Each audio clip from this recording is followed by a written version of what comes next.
हे क्या माची, सुबह सुबह आप रसोई में क्या कर रही हैं? सुबह उठकर अपने कमरे से निकलते ही देसी घी की खुशबू सूंघते हुए अनीता ने अपनी सास दामिनी जी से पूछा, बहू, वह संक्रांति आने वाली है ना, तो मैंने सोचा शोभा और प्राची के लिए कुछ लड्डू बना दूं। पहले तो हमेशा ही बनाती थी उनके लिए।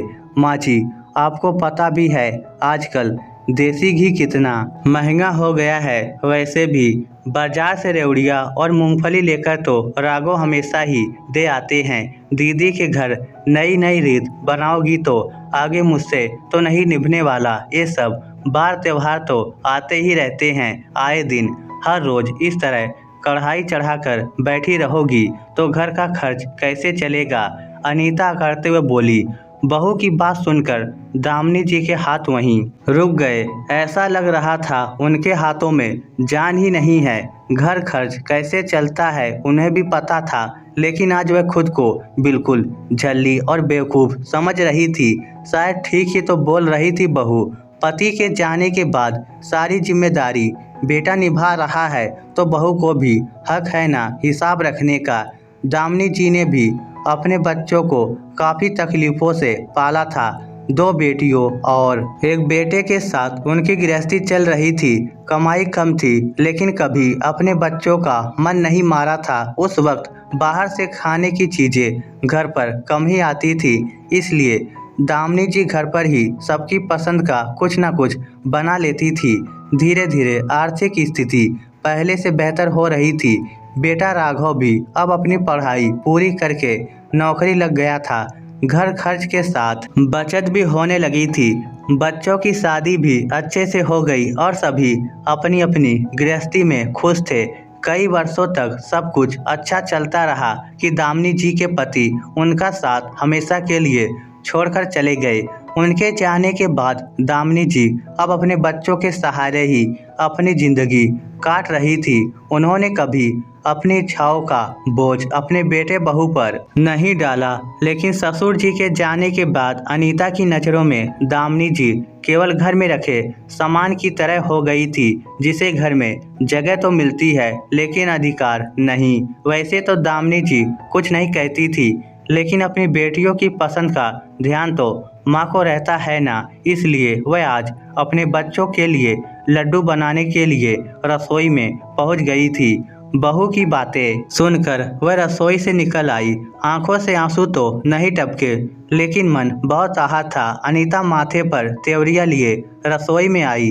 देखा घी में बेसन भून चुका था। उसने लड्डू बांधे और डब्बे में रखकर ऊपर रख दिए। कुछ दिनों बाद अनीता अपनी माँ से बात कर रही थी। माँ, भैया कब आएंगे? त्योहार का शगुन लेकर अनीता ने अपनी माँ से पूछा। बेटा, तेरा भाई बोल रहा था अभी टाइम नहीं है, 2-4 दिनों में उधर जाना हुआ तो दे आऊँगा। अनीता की माँ ने कहा। माँ, पहले तुम जो मेवे की पिन्नियाँ बनाती थी ना, इस बार वह बनाकर भेजना। बहुत दिन हो गए तुम्हारे हाथ की पिन्नी खाए। अनीता मचलते हुए बोली। ठीक है बेटा, देखती हूँ, कहकर अनीता की माँ ने फ़ोन रख दिया। 2 दिनों बाद अनीता का भाई आया। एक थैले में कुछ सामान था। वह पकड़ाया और अनीता से बोला। अनीता, मुझे कहीं जाना है, आजकल वक्त नहीं मिलता कहीं आने जाने का। माँ बार बार बोलती है तो आना पड़ता है। भाई, थोड़ी देर तो बैठ जाओ, तुम्हारे जीजा जी आते ही होंगे ऑफिस से, उनसे मिलकर चले जाना। अनीता बोली। नहीं अनीता, उनसे फिर कभी मिल लूँगा, कहकर अनीता का भाई चला गया। अनीता ने थैला खोलकर देखा। उसमें एक साड़ी और रेवड़ी मूंगफली थी। पिन्नियों का डब्बा तो नहीं था जो अनीता ने अपनी माँ से बनाने को कहा था। थोड़ी देर में अनीता ने अपनी माँ के पास फ़ोन किया। माँ, तुम पिन्नियाँ डालना भूल गई क्या? बेटा, वह मैंने कहा था तेरी भाभी से कि राघव को बोल दे सामान लाने के लिए, लेकिन क्या माँ? अनीता ने पूछा। वह बोली कि सारी जिंदगी क्या बेटी को देती ही रहेंगी? इतना सामान क्या ऐसे ही आता है? पता है मेवे कितने महंगे हो गए हैं। कहते कहते अनीता की माँ का गला रुक गया। माँ की बात सुनकर अनीता के कान भी सुन पड़ गए थे। उसके दिमाग में अपनी कही बात गूंजने लगी थी जो उसने अपनी सास से कही थी। पता भी है देसी घी कितना महंगा हो गया है। अनीता ने कांपते हाथों से फोन रख दिया। अगले दिन जब राघव अपनी बहनों शोभा और प्राची के यहाँ शगुन देने जा रहा था तो अनीता ने 2 डिब्बों में लड्डू भी भर दिए। दामिनी जी ने अनीता की ओर देखा तो उसकी नजरें पश्चाताप से झुक गई, लेकिन मुंह से शब्द नहीं निकल पाए। बस राघव से इतना ही कहा, दीदी से कहना कि माँ ने लड्डू भेजे हैं। दोस्तों कहते हैं ना, हमारे कर्म हम तक लौट कर आते हैं।